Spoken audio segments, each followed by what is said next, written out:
Hey, I'm reaching out to our Fruita families because we're currently going through a quality rating again. And it's so important. If you'll please listen to this message here, we're going to send you a survey also immediately following this message. Not because we want to, because we have to. It's 9 questions, and I'm going to give you 9 answers for that so you can score 100%. This really helps us with our rating, which also helps with some funding. It also helps lower some fees for our families on CCAP. So it's a big deal. So here are the 9 questions that you're going to get asked on this survey. And I cover this because some of these things you may not be aware of, whether you're new to our program or you didn't read our handbook.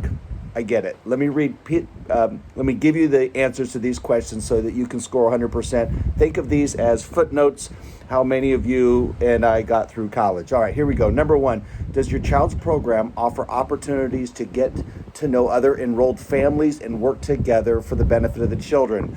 Answer, yes. We do this in the way of like Mother's Day events, Grandparents' Day luncheons, Donuts with Dads, Thanksgiving luncheon, Christmas programs, preschool graduation, parent-teacher conferences, holiday parties, and volunteers on field trips. So there is a lot of opportunities to get involved.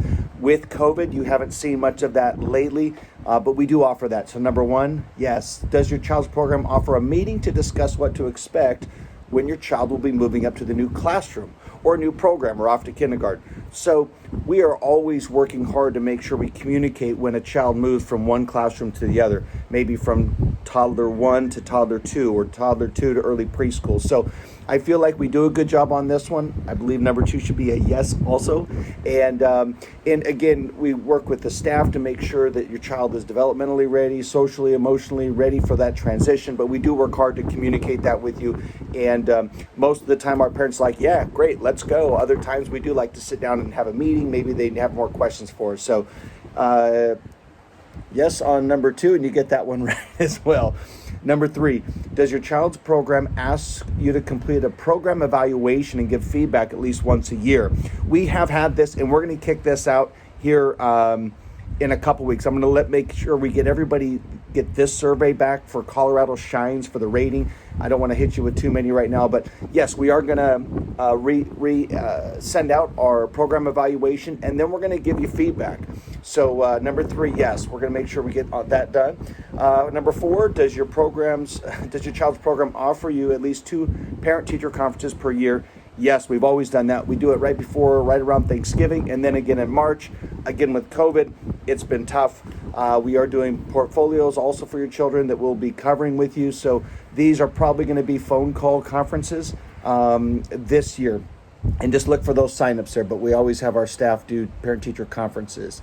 All right, number 5, does your child's program offer events to discuss child development and learning with families? So here we do this based on, again, COVID. We don't do anything in person right now, but we'll be watching our Facebook channel page, because we'll post things like we did an EQUIT training, stands for something, quality in infants and toddlers, and that's for parenting class. So when we find parenting programs in the community, we try to post them on our Facebook page so you can see that. Also, at the front of our centers, we have the parent information kind of resource area. So we've got that as well for our families. And I also think I post some pretty cool, funny parent memes, and I think a lot of us benefit from that. All right, number 6, are there opportunities for family members to be in leadership positions on program committees or advisory boards?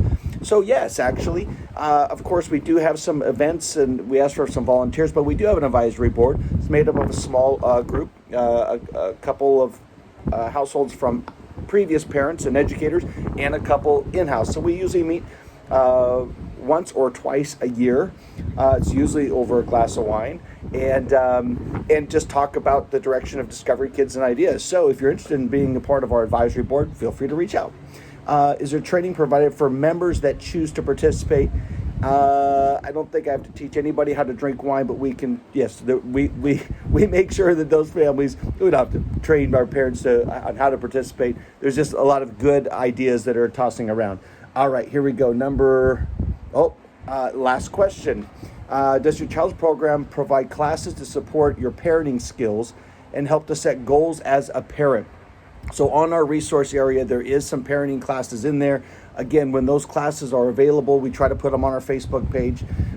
So lots of resources like that. Just ask. So hopefully you got to the end of this video. I appreciate you. We'll send that survey out today as well. And so if we've got to get at least 80% of these back from our families in order to get points in this area for quality rating. We hope you score 100%. Big 10, 9 out of 9. Thanks for watching. Appreciate you. Have a wonderful day.